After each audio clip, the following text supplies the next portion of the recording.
saw a lot of things. And then I went and gave some blood. How many of you gave blood yesterday? And just to tell you what kind of a world this is, I went into this inner room that reminded me of something on Voyager. And I lay down. It's a great way to put your feet up. It's the only way to get a rest on this weekend, isn't it? 10 minutes. And I laid down on this little chaise, and next to me was this vision. It was a butterfly, a human butterfly, a female butterfly, all white. She had wings, and wings in her hair, and wings in her eyes. And she was with two attendees, and they were hovering over her, and it was clear to me that this was the first time in this girl's life she'd ever given blood, and that it was momentous and terribly important. So her attendees were saying, "Don't worry, it won't hurt. As a matter of fact," they were Irish, "as a matter of fact, I understand that one of the captains might be in here, given her own platelets." And the other girls said, "No, you're mad. Which one?" "Oh, you know, the one that got lost." And the blood giver said, "Well, that'd be the lady now, wouldn't it?" "That would. And where did she get lost?" "Oh, wasn't it in that odd part of space that no one's ever heard about before or after?" "That's it. And what was her name now? Wasn't it Mary? Was it Mary Kate?" "No, it sounded Jane. And then I said, "Do you mean Captain Janeway?" And all three of them at once went, "Jesus be Jesus, it's herself." And she fell out of the thing. And from there I went back to my signing with those two devils. And from there we went to the banquet honoring Mr. Nimoy. And quite right that he should be honored for a lifetime of achievements. Unprecedented, I think, in his experience and in ours. And his remarks were very moving, because I thought, oh, what's Leonard going to say? You know, it was one of those moments where you wonder. But he delivered in that way that makes me always feel so proud to be a part of this whole thing.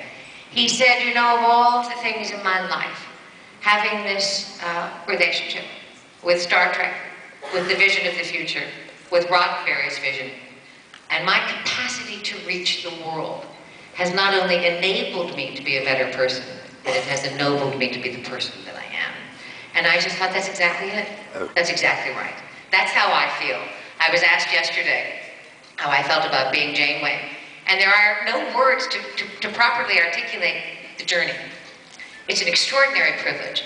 It's an unbelievable honor. Because I was the first girl, ladies and gentlemen. Let this never be disputed. And if it is, you can say, I saw her in person and J's and BJ's, and she's a girl. And I had many moments of terror and many moments of glory, but the essential journey was one of complete conviction, high honor, and an excellence in labor and in effort unparalleled in my experience. I have never worked so hard since, and I never worked so hard before. And I'm continually rewarded by meeting you people and coming to these things and finding out how I have touched you, and particularly women and women in science. This is the beauty of life. Are you girls in science? Or are you in science? Engineering, physics, and space mission design. Oh, sing it out, sister woman. That's the girl. Now, is it true or is it not true? And I hope you come up here. I mean, come to this microphone, and let's have a little dialogue. What are you doing? I just got a BS in engineering, physics, and mathematics, and I'm working on my master's in space mission design and space system engineering. And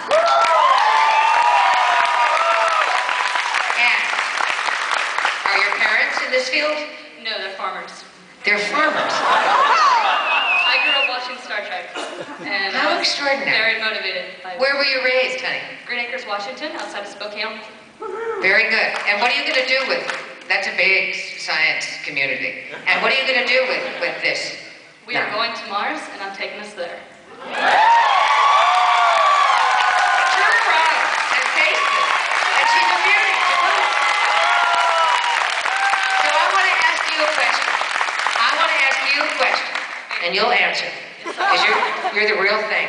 I am a real rocket scientist. I know you are. In the first or second season of doing Voyager, I was invited to the White House and the Kennedy Center by Mrs. Clinton to speak to women in science. Yes. Right?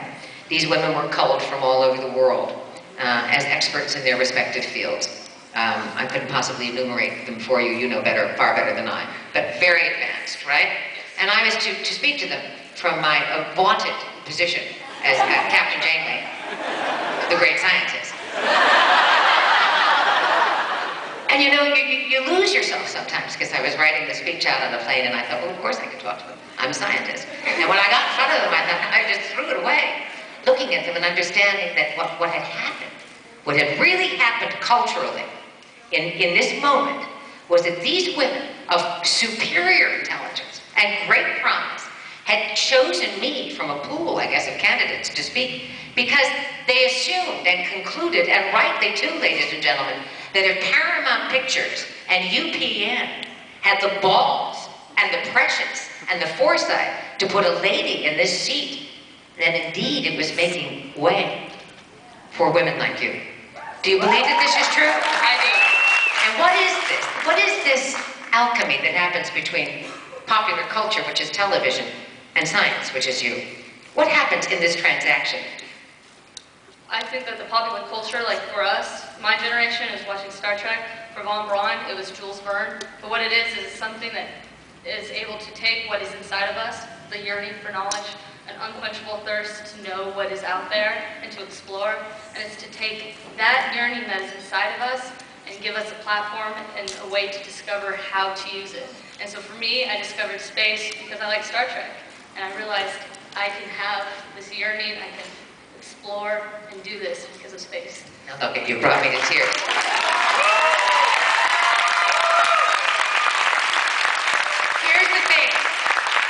Here's the thing, my darling, that binds us together forever. It's the unquenchable passion. That cannot be mistaken or in any way misinterpreted when it presents itself in its authentic state. And whether that's an actress on television or you on Mars, we share this, right? Yes. So that's the bond. You were in my college thesis. I was. I'd like to be in your will. You are going to have an extraordinary life. Let's hear it for this girl. Thank you. Thank you very much. I'd really very much like to open this up to questions. Do you have any questions for me? Because that way we can sort of share instead of me just hooking up. Come over here. There's a microphone here. So, am I reverberating in a terrible way? It's diabolical. No? I expect that little white angel to be floating around. What's your question, madam? And the costumes are exquisite. It hardly seems fair. To do that. Oh my. That was rather... I know. Wow. I don't know. All right, can you ask? Well, thank you for doing that. It's me, right here. Where are you? Stand up. I can't. Oh, I'm so sorry. No, It's you. It's me. Didn't I see you yesterday? You did, sweetheart. How are you? I'm good. How are Good. you? I'm good, thank you. Just an observation and a comment. I think that when you compare the other actors that played the other captains, the men, The men. I think what you did so differently is that you brought so many different parts of humanity into your character. You were strong, yes, you were a leader, but you were also not afraid to be compassionate and show your curiosity and your opinions. And you were just, it was amazing. You showed all these different parts, all these different character traits, and you weren't afraid of that. And I think that's a testament to you. It was very courageous of you to do that. Oh, God. You brilliant women are reducing me today. Thank you very much. What can I possibly say? That was my hope. You know, you can't better the men in terms of their chivalry, their courage, their extraordinary range of talent. Shatner, Picard, Avery Brooks. The only way you can possibly best them is to be your best self.